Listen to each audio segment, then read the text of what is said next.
Assalamualaikum warahmatullahi wabarakatuh.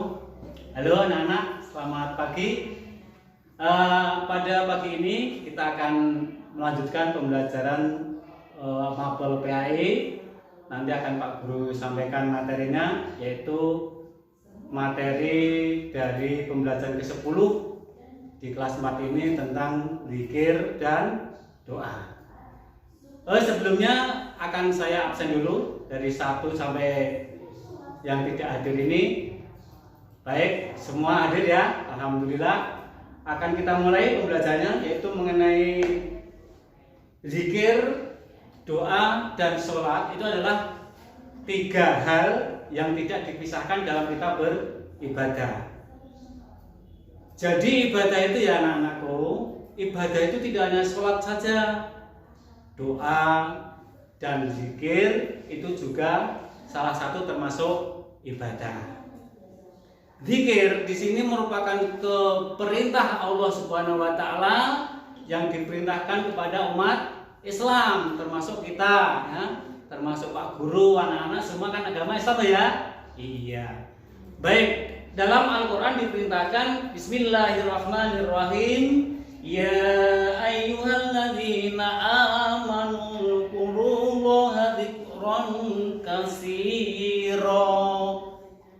Wahai orang-orang yang beriman, artinya berzikirlah kamu sebanyak-banyaknya.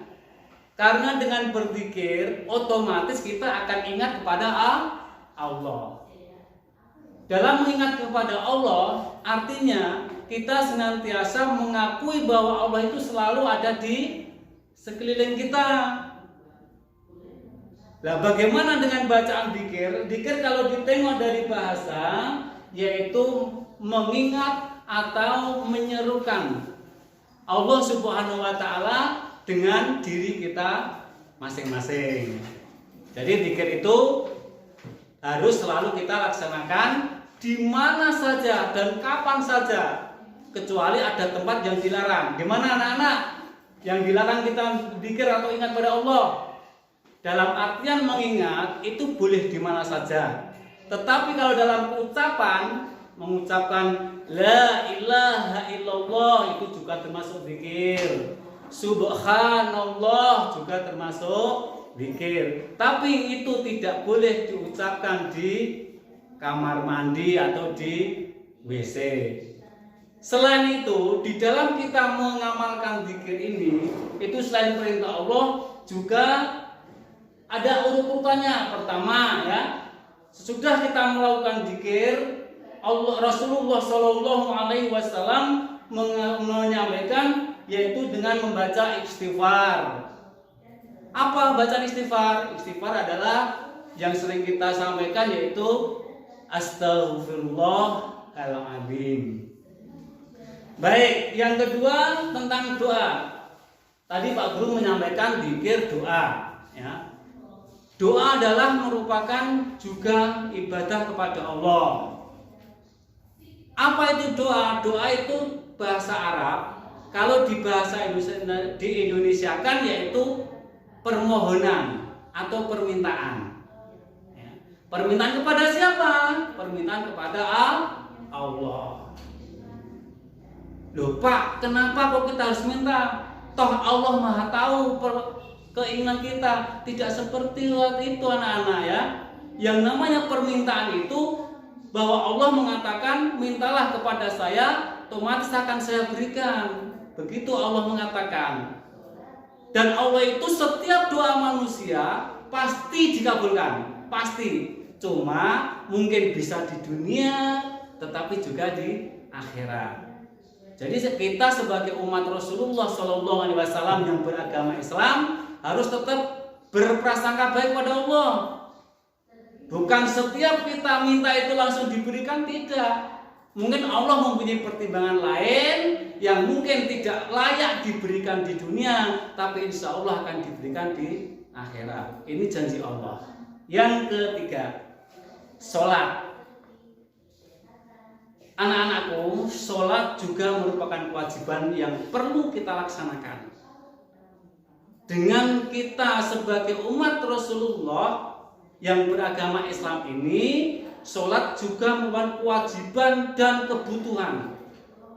Kalau kita menganggap sholat itu hanya sebagai kewajiban saja, banyak kita temui orang yang tidak melaksanakan karena belum merasa butuh.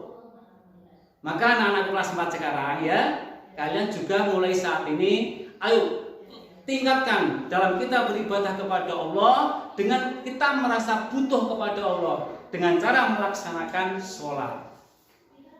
Sholat itu juga termasuk perintah Allah yang wajib dan harus dilaksanakan oleh umat Islam. Jadi barang siapa yang tidak sholat berarti berdosa karena kewajiban. Yang terakhir, untuk kesimpulannya, tentunya Allah Subhanahu wa Ta'ala memerintahkan kepada umatnya pasti ada tendensi tertentu, atau ada di balik perintah itu ada hikmahnya. Nah, apa manfaatnya? Kita kok disuruh untuk zikir, disuruh untuk berdoa, disuruh untuk sholat. Allah Subhanahu wa Ta'ala memberikan gambaran ada 5 perkara. Kita sholat itu akan bagaimana, kita zikir itu akan bagaimana, kita berdoa akan bagaimana. Yang satu, kita ambil contoh, Pak Guru ambil contohnya, bahwa kita banyak zikir, Allah akan menghilangkan kesedihan manusia, kegundah-gulanaan manusia. Kalau kita sering mengucapkan zikir, insya Allah akan memberikan nur atau cahaya, fi dzulumati ila nur, dari keadaan yang gelap akan menjadi terang. Itu yang pertama. Yang kedua, yaitu akan mengusir setan. Mengusir setan dan akan melindungi kita dari godaan setan yang terkutuk. A'udzubillahi minasyaitonir rajim. Aku berlindung kepada Allah dari godaan setan yang terkutuk. Kalau kita sering memperbanyak dengan zikir. Yang ketiga, yaitu dapat menghapus dosa. Bagaimana kita dapat menghapus dosa, Pak? Kita menghapus dosanya dari Allah Subhanahu wa Ta'ala kalau kita mengucapkan astaghfirullahaladzim, kita mohon ampun kepada Allah, Allah akan mengampuni dosa kita. Amin Allahumma amin. Yang keempat, dengan zikir amalan yang ringan di mulut kita, tetapi insya Allah akan berat di timbangan kita. Bagaimana dengan zikir yang ringan? Kita baca la ilaha illallah, kita tidak butuh energi banyak, ringan di mulut, tetapi insya Allah itu akan menambah berat amalan yang baik kita nanti di yaumul mizan. Alhamdulillah, segala puji bagi Allah ringan. Subhanallah, maha suci. Allahu akbar, Allah maha besar. Ini semua adalah perkataan di lisan kita yang sangat enteng sekali anak-anak, tetapi insya Allah itu nanti akan menambah amal kebaikan kita. Yang terakhir yaitu tentang zikir akan dapat menjauhkan sifat kemunafikan. Ya, dengan kita zikir, insya Allah akan menjaga diri kita. Kita tidak merasa sombong karena yang layak sombong itu hanya Allah. Oke? Al-takabur yaitu Allah yang maha sombong. Boleh tidak ada yang memprotes. Kalau kita sebagai manusia, orang patut nak sombong itu tidak layak. Begitu keterangan Pak Guru dari awal, yaitu apa? 1 tentang zikir, 2 doa, 3 sholat. Semoga dengan pertemuan ini anak-anak akan bisa mengamalkan, sekaligus bisa melatih diri kita masing-masing, dilaksanakan tentang zikir boleh di mana saja, boleh dalam keadaan apapun. Kalau sholat kita tentunya itu sudah termasuk kewajiban yang makruh atau yang sudah ditentukan waktunya, maka itu harus sudah dilaksanakan setiap pada tempat dan waktunya. Begitu teman-teman anak-anak sekalian, terima kasih atas perhatiannya. Mohon maaf jika Pak Guru menyampaikan materi ini kurang sempurna. Akan kita lanjutkan pada pertemuan yang akan datang.